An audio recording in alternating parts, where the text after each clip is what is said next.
केंद्र के सभी कर्मचारियों का मेरा नमस्कार। मैं जयकाल जीनियस यूट्यूब चैनल से आपका होस्ट और दोस्त पीके यादव आपका स्वागत करता हूं मैं अपने ऑनलाइन प्लेटफॉर्म पर। आज हमारी वीडियो का टॉपिक है कम्यूटेशन ऑफ पेंशन, यानी पेंशन की बिक्री, जिसे हिंदी में बोल सकते हैं पेंशन की बिक्री। देखो, ये सरकारी कर्मचारी after retirement with in 1 year के अंदर अगर कोई भी कर्मचारी अपनी पेंशन को कम्यूट करवाना चाहता है तो उसको किसी प्रकार के मेडिकल की डॉक्यूमेंट की आवश्यकता नहीं है। अगर वो 1 साल के बाद अगर वो अपनी पेंशन को कम्यूट करवाना चाहता है तो फिर उसको क्या होगा, कॉम्पिटेंट अथॉरिटी द्वारा मेडिकल करवाना अनिवार्य है। तो जैसे रिटायरमेंट के पश्चात आप 1 साल के अंदर अगर कम्यूटेशन के लिए आप अप्लाई करते हैं तो आपको वेल एंड गुड, आपको किसी प्रकार के डॉक्यूमेंट की आवश्यकता नहीं होगी। अब देखो, सबसे पहले हम इसमें बेसिक रूल जान लेते हैं। कुछ एक मैं इसके बेसिक रूल बता देता हूँ आपको। कम्यूटेशन पेंशन क्या, कम्यूटेशन ऑफ पेंशन होती क्या है। देखो, क्या होता है कि सरकारी कर्मचारी जब रिटायर करता है तो उसके पास ऑप्शन होता है कि वो अपनी बेसिक का, देखो बेसिक का आधा होगा तो बेसिक पेंशन बनेगी उसकी, तब क्या बनेगी, बेसिक पेंशन। ठीक है, उसके पश्चात उसको क्या मिलता है, उस पर मिलता है उसको डीएडीआर। ठीक है, डीएडीआर मिलेगा बेसिक के ऊपर में। मान लीजिए किसी कर्मचारी की बेसिक जो थी लास्ट महीने की 80,000 रुपये थी, तो उसकी बेसिक पेंशन क्या बनेगी, 40,000 रुपये बनेगी उसकी बेसिक पेंशन। मैंने यहाँ पर किसको इंक्लूड नहीं किया है, डीएडीआर को इंक्लूड इसके अंदर नहीं किया, क्योंकि आप जो कम्यूटेशन करवाओगे वो इसी पर करवाओगे। ठीक है, बेसिक पेंशन पर ही। तो बेसिक पेंशन क्या हो जाएगी, किसी व्यक्ति का अगर मान लीजिए रिटायरमेंट से जस्ट पहले उसका जो बेसिक था 80,000 रुपये था, फिर उसकी बेसिक पेंशन बन जाएगी 40,000 रुपये, प्लस उस पर डीएडीआर बनता है। ठीक है, तो आप 40,000 का ही 40% क्या करवा सकते हो, 40% मैक्सिमम कम्यूट करवा सकते हो। जरूरी नहीं है कि आप 40% करवाएं, 30% भी करवा सकते हो, 20% भी करवा सकते हो और 10% भी करवा सकते हो, लेकिन मैक्सिमम जो लिमिट है वो कितने परसेंट की है, 40% की। तो अब आप देखिए कि मैं यहाँ पर उदाहरण से आपको समझाने की कोशिश करूंगा कि किस व्यक्ति या किस कर्मचारी को पेंशन को कम्यूट करवाने में फायदा है। तो मैं यहाँ पर उदाहरण ले लेता हूँ। कोई व्यक्ति है, उसकी लास्ट जो विड्रॉन जो पेमेंट है, सॉरी बेसिक है, वो कितना है, 80,000। लास्ट जो बेसिक है उसका 80,000 है, तो बेसिक पेंशन कितनी हो गई, 80,000 का आधा यानी 50%, यानी 40,000 रुपये। अब वो 40,000 को अगर वो कम्यूट करवाना चाहता है, यानी 40% को कम्यूट करवाना चाहता है, 40,000 का हम निकालेंगे 40% पहले, तो कितना निकल करके आएगा, 16,000 रुपये। 40,000 का अगर हम 40% निकालते हैं तो परसेंट निकालने के लिए 100 का भाग लगा देंगे तो कितना आएगा, 16,000 रुपये। वो अपना बेसिक पेंशन का कितना, 16,000 रुपये ही कम्यूट व्यक्ति करवा सकता है अधिकतम। मिनिमम करवाएगा तो 12,000, यानी 30%, 20%, 10%। ठीक है, तो मैंने उसको नहीं लिया, मैंने मैक्सिमम को लिया है, तो इसी को लेकर हम कैलकुलेशन करेंगे। ठीक है, तो हम देखेंगे कि वह व्यक्ति कितना रुपया पाएगा और लास्ट में उसको कितना पैसा उसको भरना पड़ेगा। एक महत्वपूर्ण अपडेट की कम्यूटेशन ऑफ पेंशन में सबसे बड़ा एम्प्लॉय को फायदा होता है कि मान लीजिए कि पेंशनर की डेथ हो जाती है 15 साल से पहले ही, तो उसकी जो फैमिली होगी उसको क्या मिलती है, फैमिली पेंशन, फैमिली पेंशन मिलेगी। तो उसकी फैमिली के जो फैमिली, उसकी फैमिली को जो फैमिली पेंशन मिलेगी, तो उस पेंशन से इसकी रिकवरी नहीं की जाती है। किसकी नहीं की जाती है, जो हमने कम्यूट करवाई है जो धनराशि, वो फैमिली पेंशन से इसकी रिकवरी नहीं की जाती है। इसलिए ये जो क्या होता है, कर्मचारी के लिए लाभदायक होती है पेंशन, इसकी कम्यूटेशन ऑफ पेंशन लाभदायक होती है। यानी 15 साल से पहले मान लीजिए किसी कर्मचारी ने 61वें साल में अपनी पेंशन को क्या करवाया, कम्यूट करवाया, उसके बाद में 4 साल के बाद यानी 65 वर्ष की एज में अगर उसकी डेथ हो जाती है तो जो उसकी फैमिली को फैमिली पेंशन मिलेगी तो उसकी धनराशि से इसकी कटौती नहीं की जाएगी। ये तो हो गया सबसे बड़ा फायदा। एक तरीके से आप मान सकते हैं एक प्रकार की क्या है, LIC है। ठीक है, अब हम यहाँ पर कैलकुलेशन करते हैं। ये तो सबसे बड़ा फायदा एक तो ये हो गया। दूसरा फायदा क्या है, मान लीजिए कोई कर्मचारी अभी रिटायरमेंट गया, उसको मान लीजिए घर बनाना है, अपने बच्चों की शादी करनी है, बच्चों को हायर एजुकेशन के लिए पैसे की आवश्यकता है, तो वो क्या कर सकता है, वो अपने एक मुश्त धनराशि डिपार्टमेंट से एज ए लोन ले सकता है। तो उसकी डिपार्टमेंट है जो उसकी रिकवरी 15 साल तक करेगा। तो हम देखते हैं कि मान लीजिए किसी कर्मचारी, मैंने उदाहरण लिया 80,000 का, तो मैं उसी को ले लेता हूँ, बेसिक 80,000 रुपये, तो 16,000 रुपये पर मंथ उसका क्या होगी, कटौती होगी इसकी पेंशन से। तो हम ज्ञात करेंगे कम्यूटेशन ऑफ पेंशन। ठीक है, कम्यूटेशन ऑफ पेंशन, तो मैं यहां लिखूंगा सीधा CP। इसका फॉर्मूला क्या है, इसका फॉर्मूला है बेसिक पेंशन का 40%, जितना वो करवाना चाहता मैं यहाँ पर 40% ही लूंगा, प्लस में गुणा में इंटू में कम्यूटेशन फैक्टर इंटू में 12, तो ये टोटल राशि उसको कितनी मिलेगी, इतनी मिलेगी। तो बेसिक पेंशन मैंने यहाँ पर कितना लिया था, यानी कि बेसिक था उसका 80,000 और बेसिक पेंशन उसकी हो गई 40,000, यानी कि उसका आधा 50%। ठीक, अब ये 50% मैंने इसका 40% निकाला था तो कितना आया था, 16,000 रुपये। अब मैं यहाँ पर सीधा कर देता हूँ 16,000 इंटू में कम्यूटेशन फैक्टर।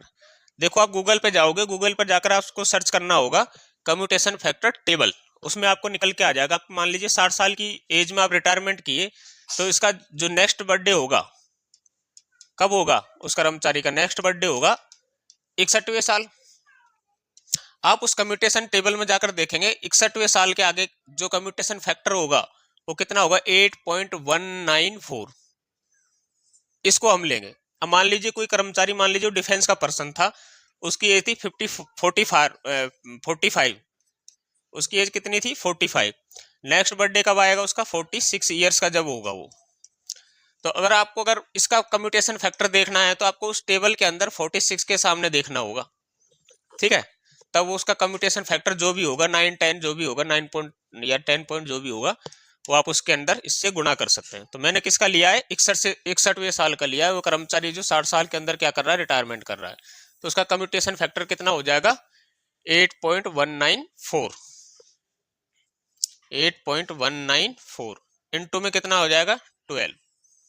ये मैंने क्या ले लिया, कम्यूटेशन फैक्टर ले लिया। इसको सबको, पूरी धनराशि को जब हम गुना करेंगे तो मैंने पहले से कैलकुलेशन इसकी की हुई है। तो ये टोटल जो अमाउंट हो जाएगा आपका, ये टोटल अमाउंट आपका हो जाएगा 15,73,248। कितना हो गया, 15,73,248 रुपए। ये धनराशि है जो सरकारी कर्मचारी को एक मुश्त दे दी जाएगी, एक मुश्त मिल जाएगी उसको, ठीक है। अब देखो, अब इसको टोटल 15 साल में कितना पैसा देना पड़ेगा, भाई देना भी है, गवर्नमेंट से लिया है तो 15 वर्ष में जो इसकी धनराशि टोटल इसको वापस कितनी करनी पड़ेगी, तो वो कितना का है, 16,000 रुपये उसकी पर मंथ क्या की जाएगी, रिकवरी की जाएगी। जो रेजिडरी जो उसको पेंशन मिलेगी, तो 40,000 जो मान लीजिए उसका बेसिक मिल रहा था पेंशन का, वो 16,000 उसमें से माइनस कर देंगे तो उसको 24,000 रुपये 15 साल तक पेंशन मिलेगी। रेजिडरी पेंशन बोलते हैं उसको। कौन सी पेंशन बोलेंगे, रेजिडरी, रेजिडरी पेंशन। इसका मतलब क्या हुआ कि गवर्नमेंट उसके अकाउंट से 16,000 रुपये पर मंथ क्या कर रही है, कटौती कर रही है। कब तक के लिए कर रही है, 15 वर्षों के लिए। और एक वर्ष में कितने मंथ होते हैं, 12 मंथ। तो टोटल रिकवरी गवर्नमेंट कितनी करेगी, उसके अकाउंट से कर लेगी, टोटल गवर्नमेंट कर लेती है उसके अकाउंट से 28,80,000 रुपये, 28,80,000 रुपये ये रिकवरी हो जाएगा उसका। इसको ब्याज कितना लगा इस पर, आप देख सकते हैं लगभग 15 लाख रुपए का ब्याज इसको देना पड़ गया। अब सर सवाल आता है कि आपने पहले बोला कि कम्यूटेशन और पेंशन में कर्मचारी को फायदा होता है, तो मैंने उसकी कंडीशन बताई थी कर्मचारी को कब फायदा होता है। दूसरी बात, अगर इसी धनराशि से मान लीजिए उसने मकान नहीं बनाया, मकान बना भी लिया है, तो उसकी मकान की कीमत भी कुछ ना कुछ बड़ी होगी, ठीक है। 15 लाख रुपए नहीं, 13 लाख रुपए उसने ब्याज दिया था इस पर, ठीक है। अब सर उसने मकान भी नहीं बनाया, बच्चों को भी नहीं पढ़ाया, शादी भी नहीं की, ये सारे काम तो उसने ड्यूटी में रहते हुए कर लिए थे, नौकरी के समय में। अब उसको फायदा कैसे होगा, देखो मैं आपको आप बता देता हूँ। मान लीजिए वो 15,73,000 रुपए का क्या करवाता है, एफडी करवाता बैंक के अंदर। क्या करवा देता है, एफडी करवा देता है। अब मैं बात यहाँ पर शेयर मार्केट वगैरह की नहीं करूंगा, शेयर मार्केट और सबकी बात मैं करने लगा, यहाँ पर एसआईपी की बात करने लगा तो ये आंकड़ा बहुत ज्यादा आगे चला जाएगा। मैं सीधा एफडी की बात करता हूँ। इतने पैसे का अगर मान लो एफडी करवाता है वो कर्मचारी, तो वो कितना रुपए फायदेमंद उसके लिए हो सकता है, मैं यहाँ पर आपको लेकर के दिखा देता हूँ। तो मैं यहाँ पर ओपन करता हूँ, सिंपल सा है कैलकुलेटर एफडी का, ठीक है। एफडी के लिए मैंने कैलकुलेटर किया ऑन, अब मैं डाल देता हूँ फिक्स्ड डिपॉजिट। देखो मैंने यहाँ पर अमाउंट डाला कितना, 15,73,000 रुपये, 70 ही ले लेता हूँ, ठीक। 3,000 रुपये मान लीजिए उसने खर्च कर दिए। 15,70,000 रुपये उसने क्या करवा दी, एफडी करवा दी। करंट रेट में 8 ना मान के 7 ही मान लेता हूँ, 7 से 8 के बीच में करंट रेट इसकी चलती रहती है, उसको छोड़ दी। टर्म कितनी हो गई, 15 साल की हो गई। कितना पैसा हो गया उसका, मैच्योरिटी अमाउंट कितना हो गया, आप यहाँ देख सकते हैं 44,45,951 रुपए। अगर वह कर्मचारी पूरे 15 साल अगर रिकवरी भी करवाता है और उसने उसको एफडी के अंदर ही इन्वेस्ट कर दिया, तो उसका जो टोटल पैसा है वो कितना मिलेगा उसको, 44,45,951 रुपए उसको क्या मिलेगी, एफडी की मैच्योर अमाउंट मिलेगा एफडी का। उसने कुछ भी नहीं किया है, खाली उसने क्या किया है, अपनी पेंशन को कम्यूट करवा के और उसके क्या करवा दिए, एफडी करवा दिए। अब गवर्नमेंट को उसने कितना दिया था, 28,80,000 रुपए दिया था। अब आप इसको क्या कीजिए, 44,45,951 रुपए में से क्या कर सकते हैं, माइनस कर सकते हैं। तब भी लगभग यानी कि लगभग 16 लाख रुपए का प्रॉफिट हो गया उसको। कुछ दिमाग नहीं लगाया, उसने अपनी पेंशन को कम्यूट करवाया और कम्यूट करवा के उसने उसकी क्या करवा दी, एफडी करवा दी। तो अब आप इस चीज से अंदाजा लगा सकते हैं कि कम्यूटेशन ऑफ पेंशन में कितना लाभ होता है। हाँ, इसमें क्या होता है, डिफेंस पर्सनल जल्दी रिटायर कर जाते हैं, उनकी कम्यूटेड जो वैल्यू है वो थोड़ी कम होती है, तो उनको इतना फायदा नहीं होता, फिर भी 2-4 लाख रुपए का फायदा उनको भी हो जाता है एफडी में भी। ठीक है, उनके लिए मैं एक अलग से वीडियो बना दूंगा कि उनको किस प्रकार से पेंशन को कम्यूट करवाना चाहिए। ठीक है, तो ये तो जानकारी रही कम्यूटेशन ऑफ पेंशन के बारे में। अगर आपका कोई सवाल या जवाब रह गया हो तो आप मुझे कमेंट बॉक्स में पिन कर सकते हैं, मैं उसकी कोशिश करूंगा आपके सवाल की। अगर आप ओल्ड पेंशन स्कीम से आते हैं तो आप अपनी पेंशन को अवश्य ही कम्यूट करवाएं, और अगर आपको हमारी वीडियो अच्छी लगी हो तो हमारी वीडियो को अधिक से अधिक शेयर, चैनल को सब्सक्राइब करना बिल्कुल ना भूलें। धन्यवाद।